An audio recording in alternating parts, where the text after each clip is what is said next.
a quiet life. That was the whole idea in my mind when I had decided to live on this valley. Sipping my morning coffee while I feel a cool breeze on my skin, or watching the light games on the lake created by sun while I enjoy my dinner. Serenity.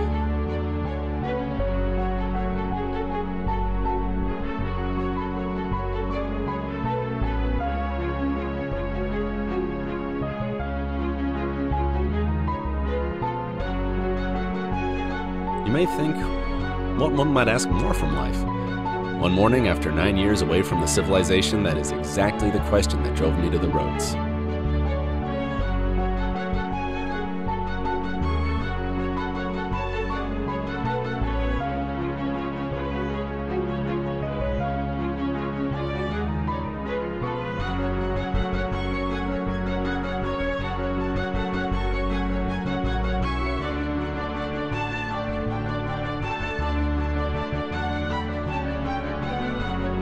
What do I really want?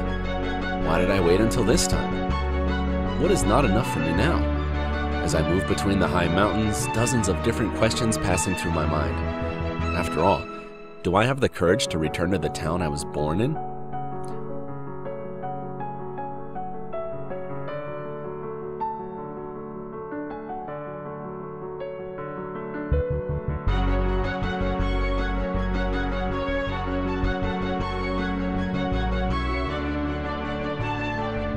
How can I forget Belmont, the sweet mountain town where I've spent all my childhood and youth? I remember the special pumpkin dessert which my mother made every Sunday.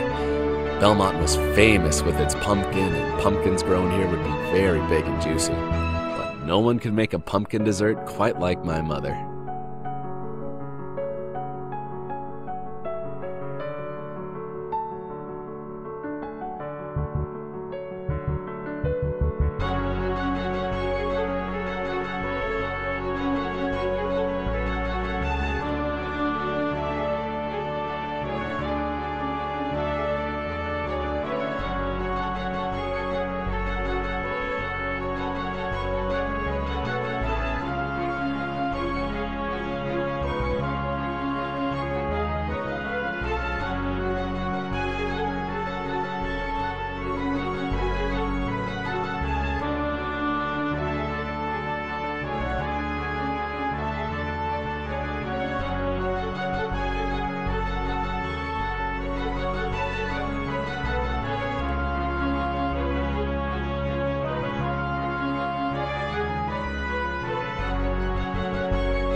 I remember that my father often took me to the woods with him. I was watching him with admiration on how strong he was while cutting the trees. He was the most powerful father of the world. Later, when he did not notice me, I used to sneak out to explore the forest.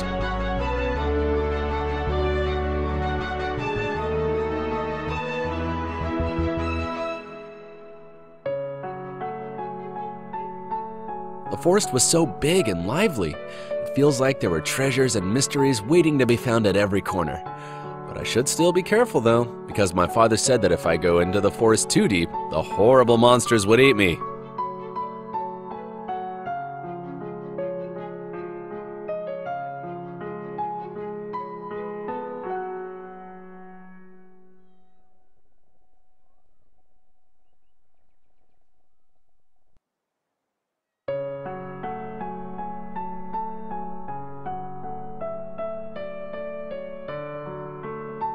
I feel like my feet get heavy at each step, doubts rising in my mind. Am I doing the right thing? Whereas I didn't hesitate when I go out to roads with excitement on this morning, turning my head slowly over my shoulder to look at the valley which has been a home for me for a long time. No, I cannot go back now.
can't be. It's a warwick.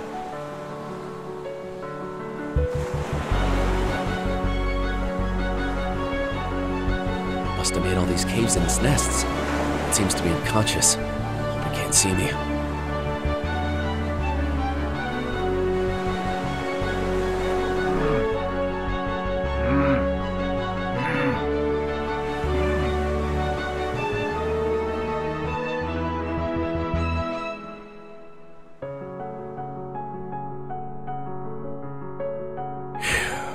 That was close.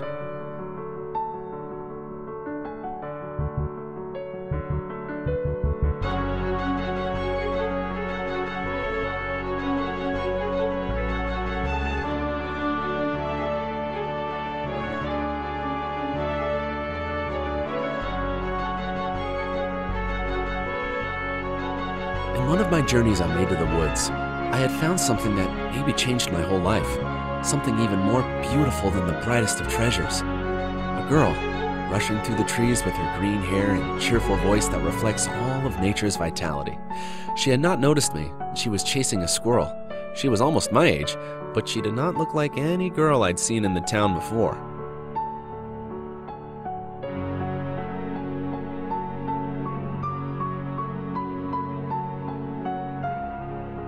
When I saw her, I was thrilled for a reason I could not understand at that moment. I did not remember my heart beating so fast even when I was afraid. I'd held my breath and secretly watched her for a while.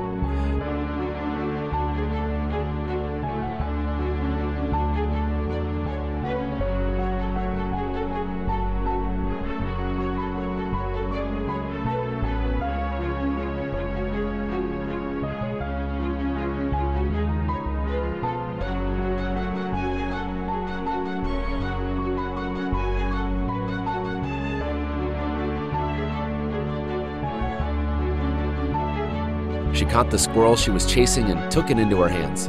She seemed very happy while she gently caressed the cute squirrel. Gathering my courage, I approached her slowly, saying, "Hello," as if words did not want to come out of my mouth. When she turned to look at me with a surprised expression, I said with great difficulty, "My name is Will."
For a while, she kept her eyes on me with her big bead eyes. Then she smiled and said her name, Suna. As she was talking, it felt like I was traveling through another dimension. Even though I can hear her, I could not understand what she said. Then suddenly she holds my hand and put the squirrel on her lap. She asked, "Look here, isn't it cute?" My heart was about to stop. This time I could only nod my head.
During the following weeks and months, I was using every opportunity when my father was not looking, slipping into the woods and looking for her, and for whatever reason, we always managed to find each other.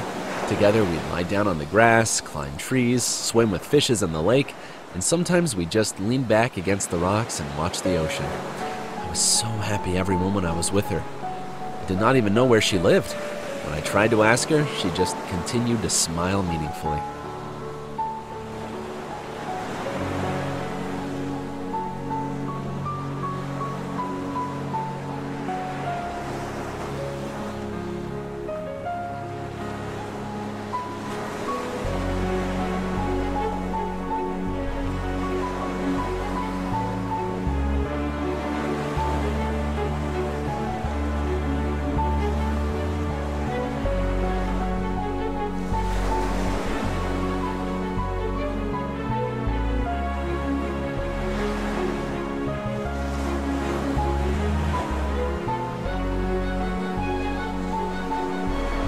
I remember this column that rose menacingly from the sea. I was just a kid and was out of Belmont for the first time.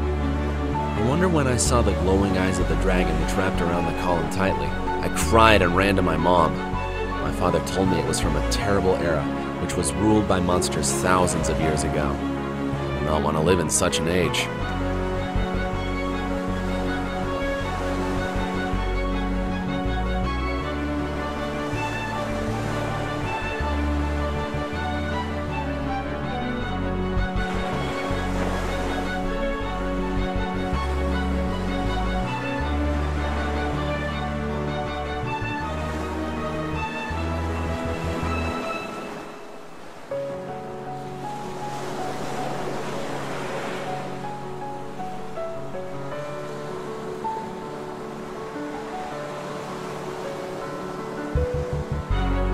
This mountain road will take me straight to Belmont.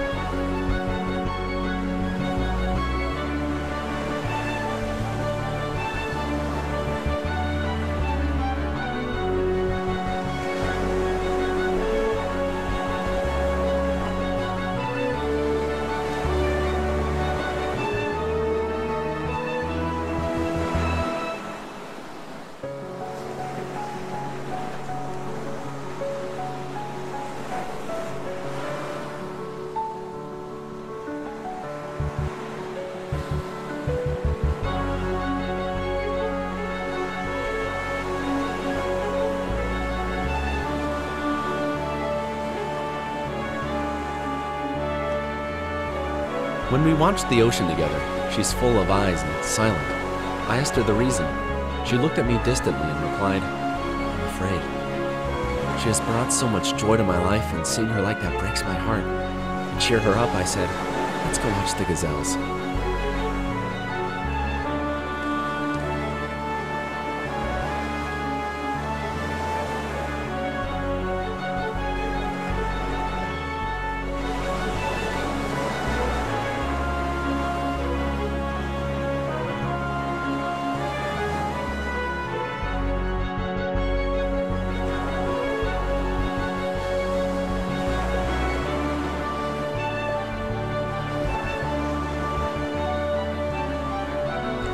The seasons were chasing each other. The Belmont town was growing more each day. Of course, I was too. Suna was still the same, as young and stunningly beautiful as the day I first saw her. The past years have never changed our friendship. Every time she saw me, she smiled at the same warmth, and I felt the same excitement every day I saw the beating eyes of hers shining with life.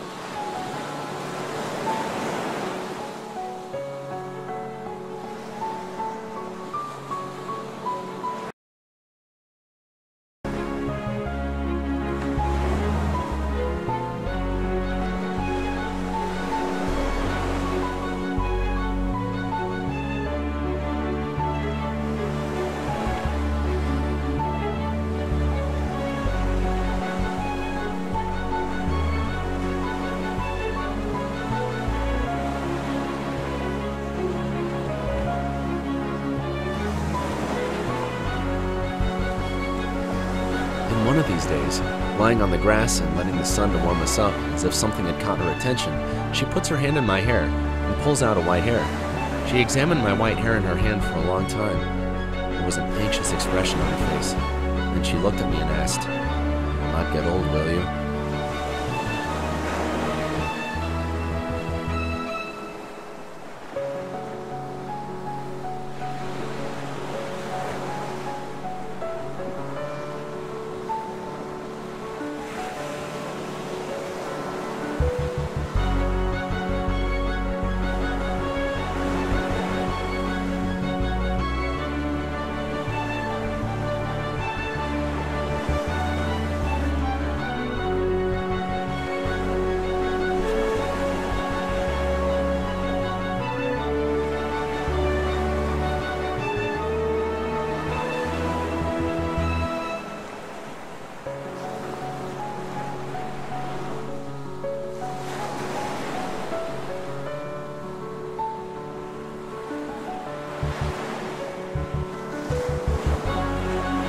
This is my first return here since I lost my family.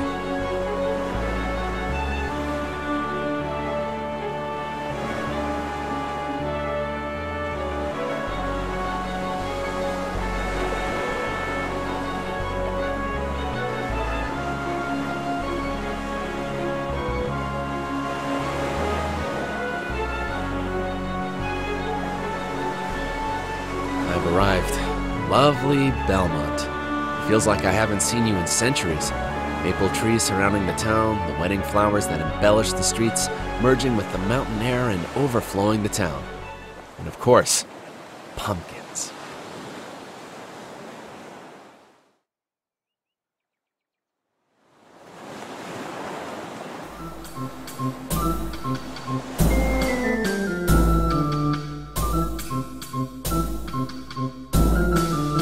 White buildings and broken stone roads are still the same as I remember them. I can hear the sound of music coming from the square.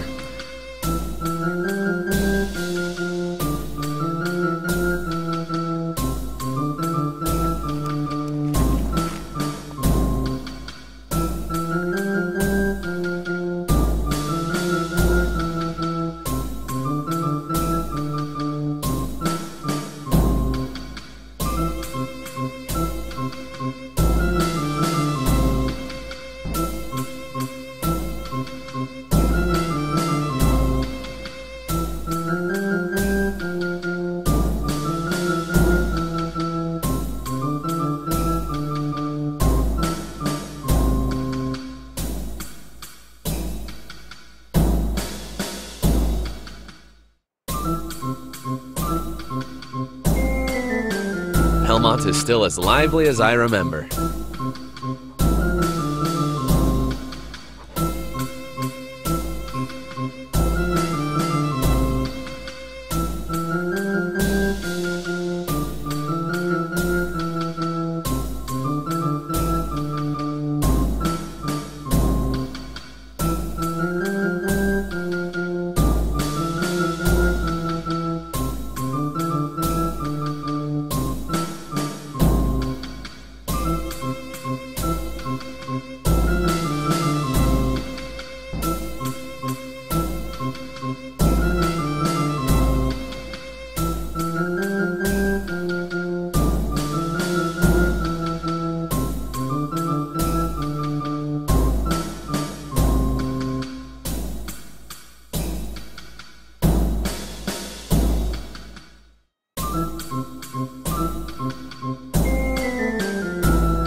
It terrifies me to enter this forest after all this time. I'm afraid to ask, but could she still be here? I wonder if she's still waiting for me after all. Even if I find her, I don't know how to look at her.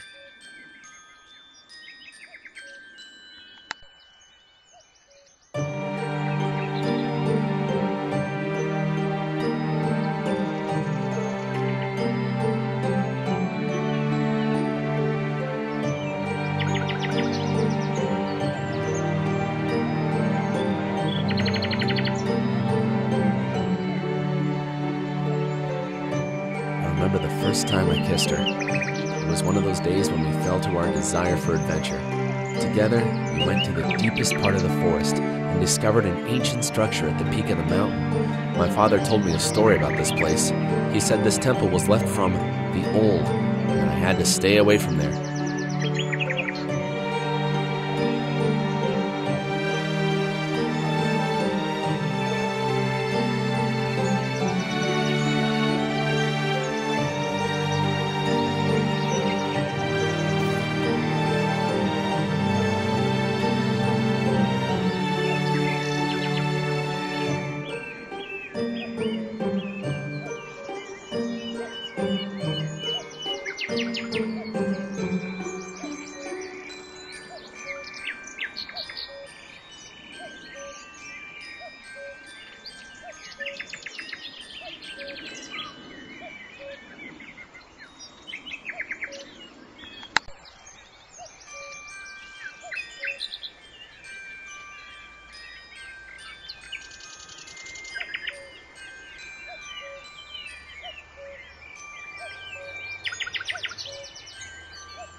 Scared when I saw that dreary structure.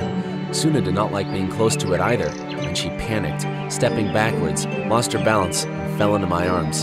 She was trembling. I wrapped her up tightly and caressed her hair. The adrenaline sense we had experienced was as if something moved inside of us. Suddenly, our lips caught up.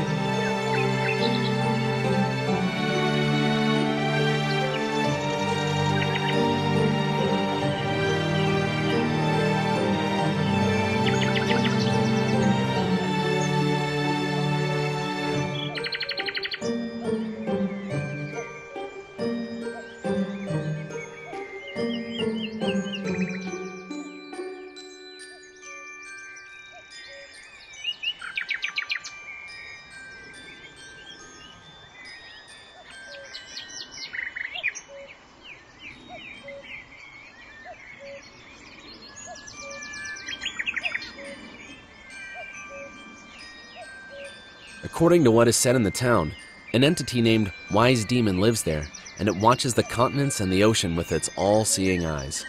It was thought that there could be no question to exist in the universe that it does not know the answer for.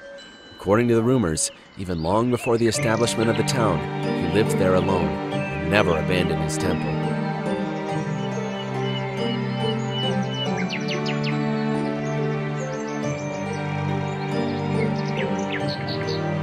Where are you, Suna? I cannot find her anywhere.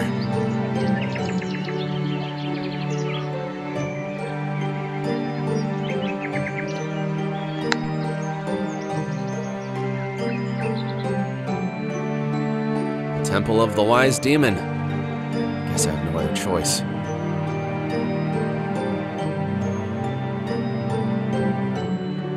I better make sure that I've searched the forest before continuing.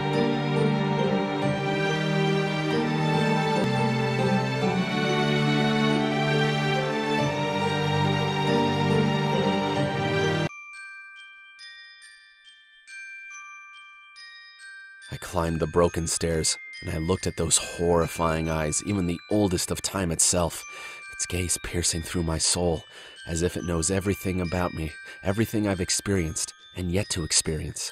It talked to me, not with words, but non-worldly images echoing in my mind. I saw the lands that the light does not exist, darkness and shadows prevail, cities rising from the depths. The images I witnessed could cause an ordinary person to lose their mind. Then I saw her.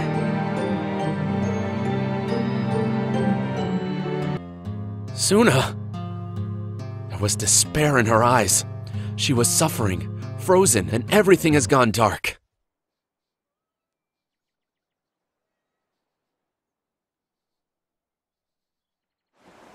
My head!